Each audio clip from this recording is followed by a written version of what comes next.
chim thu pui YouTube channel clear tu te subscriber song te chi bai ko buk chawa win September ni som ni le panga ni lai ni ya win lama ruang taka hunin man ka bei sei tu lai chu karon re do laka huan lama ka boi do wangin YouTube thil poimo tak te po karon da man lova en mi hriat thiam na ka nge na ni ti chuan tu na ya long tai chan mari venga mi dora thok arakan Myanmar lam mi ina an tho na poisa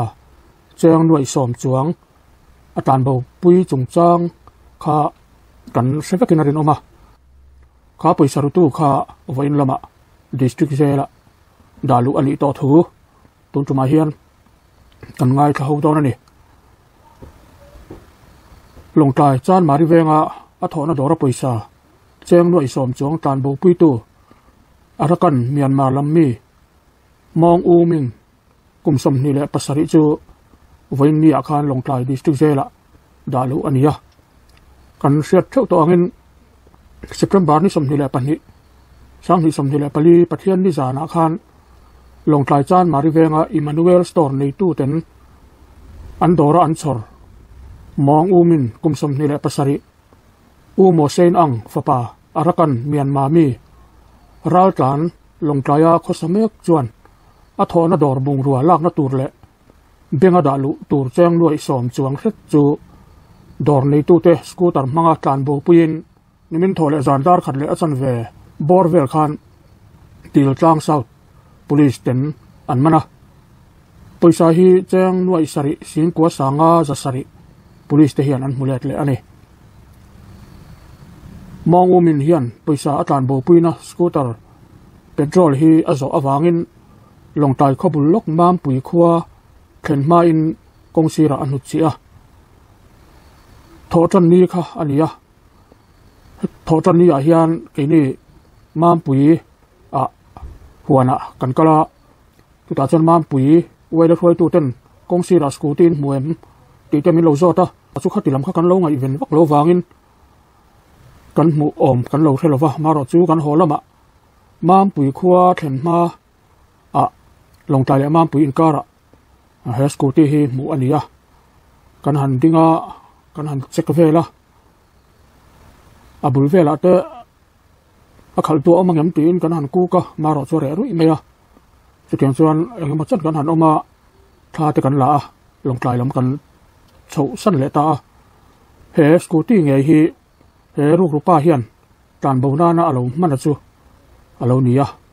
tuna karon tarla na hi tha kan lak chu ania ti chuan chu tiang anga a scooty petrol a zo kongsiran hu chia nuwa chuan motor rang changin traka a chuan na truck hi dil tlang south khenma kilometer khat vela lui kora a chual lo meya heti lai tak hian dil tlang south police te chuan nang chingin ru hian man ta ni mong umin hi longtrai police station khenpui ani nuwa case number 40/24 September sang ni som ni pali under section 305 bracket A le 305 bracket B BNS manga thu boi siam sak ania he case noi a hian kum sari theng lungin tan le poisa choi tir thei ania ti chuan ko ta ruai ania win ve khan longtrai district zela dalu ngal ani tani hemi chungchang a hian social media te kalo chiara post sang te ral tlan atanga comment lo oma te po ral tlan musit na emo diriam na emo angkha mang anga ron ngai na ni te poina langa amai ro chu post pakhata chuan ral tlan song te hi misual an lova misual wang ro chuan ral tlan te hi an hing chethin an hing chefo thina ni ti kha post ong bokani chu tiang chuan tun tum thil thlenga po hian ral tlan arakan Myanmar atanga long tai ral tlan ron om mi dor a in lo ron thok ania hei hian Myanmar lama tanga ral tlan zong song te hi ati hming chi ani ti hi kan tar lang tel duwa apoi em a chuti rual chuan ral tlan te po hian an ma ni ya in fui na te na sa taka an kalpui te po hi tha omin alanga tun chau lo po kan malam hun local zel tura har satna thleng thei ania chutiang chuan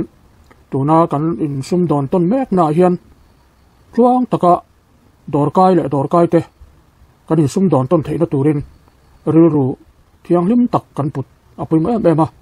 long tlai lam dorkai te poin har satna to an hlau em ani chuti rual chuan Myanmar lama tanga ron dor tu le